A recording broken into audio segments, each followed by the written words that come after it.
just 5 days after 9/11, the Interfaith Council here pulled together a meeting which was held at Johnson County Community College in their big auditorium in the Carlson Center, where we had participation from every member of the Interfaith Council from A to Z, American Indian to Zoroastrian.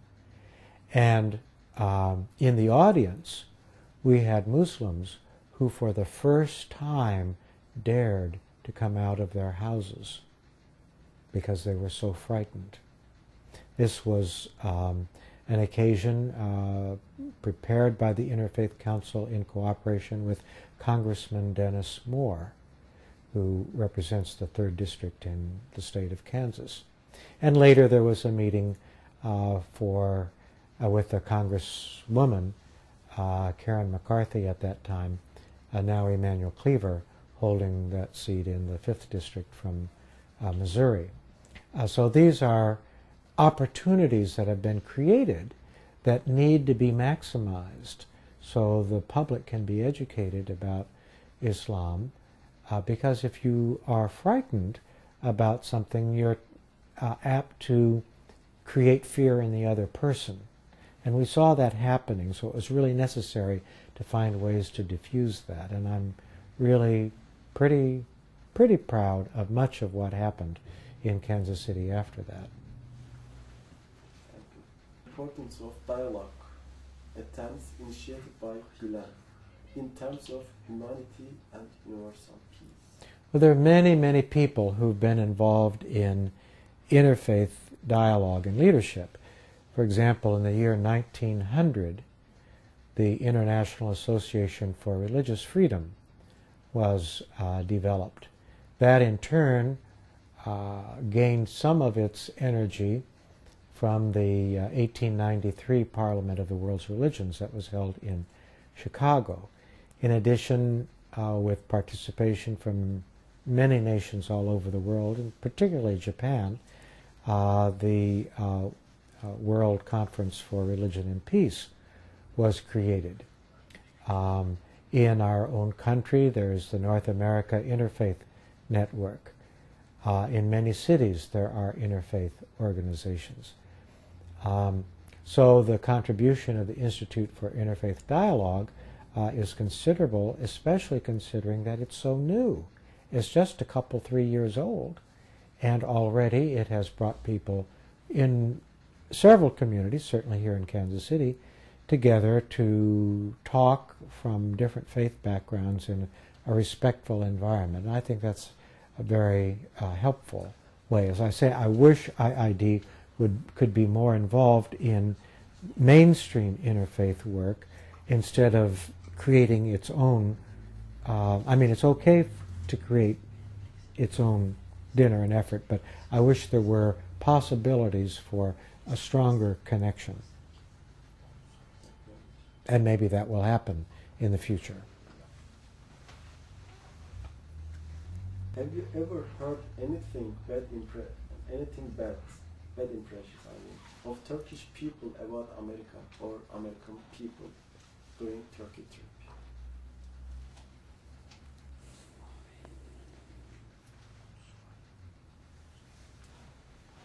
I was apprehensive when I went to Turkey as an American to see if there might be unfavorable things said about me. I did hear some questioning of U.S. policy, which I am glad to hear since I question U.S. policy myself, especially in Iraq.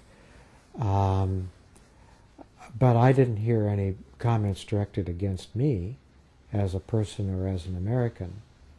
Do I hear Americans say anything unfavorable about Turkey? No, I think I have had people on a number of occasions ask me my opinion as to whether Turkey should enter the European Union. And my answer is stronger as a result of this trip. And I say, yes, most certainly it would be wonderful to have a nation with a large Muslim population as part of the European Union. Um, Turkey is a member of NATO and has been for decades. So it really, in many ways, is tied to the West. But I'm not really so concerned about the geopolitical question here.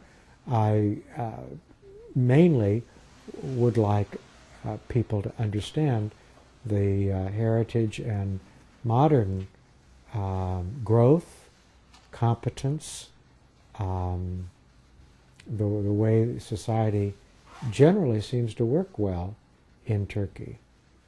So, you know, I'm an admirer.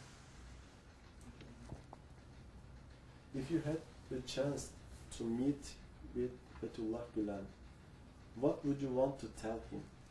What would be your message? Well, I would thank him for inspiring interfaith dialogue, for helping people understand his faith, and for articulating a moderate position around which Muslims can rally. A position, on one hand, which embraces commitment, and on the other hand, includes an openness to dialogue and to other faiths. I wish every faith leader could identify with that. So I would want to thank him for that modeling, that excellent example. This question is going to be about Islam and your experience about Azan that I read your article while you were in Turkey. You wrote about. How did you feel when you first heard the Azan calling to prayer, or saw the people praying during the trip? Well, the first time I heard it was in this country. Is that what you want me to talk about? When you go to Turkey. When I went to Turkey? What did you feel when you heard the Azan? Well, I felt at home because I had been to other countries, and it was actually something I was looking forward to. I do not like some of the recorded versions, but as I mentioned when I talked about hearing it in Konya, it was so beautiful. It was one of the high points of my life, I would say. The idea of people setting aside whatever they are doing for salat, for the 5-time prayer, as a way of reminding themselves of God and community and the obligations that we have with one another and our relationships to one another under God. What a wonderful practice. I mean, it's just genius to have that reminder during the day. And I don't know, are you asking me about it being public? I mean, in the United States, there are not very many areas where we have loudspeakers and people are allowed, or people gather because of that. There are a few places in the United States where that has been permitted in consultation with neighbors. After all, we have church bells in some neighborhoods in the United States that call people to church on Sunday, but the hours are maybe a little more problematic in Islam. But you know, you go to a country like Turkey and you expect to hear that, and it becomes part of the beauty of the experience.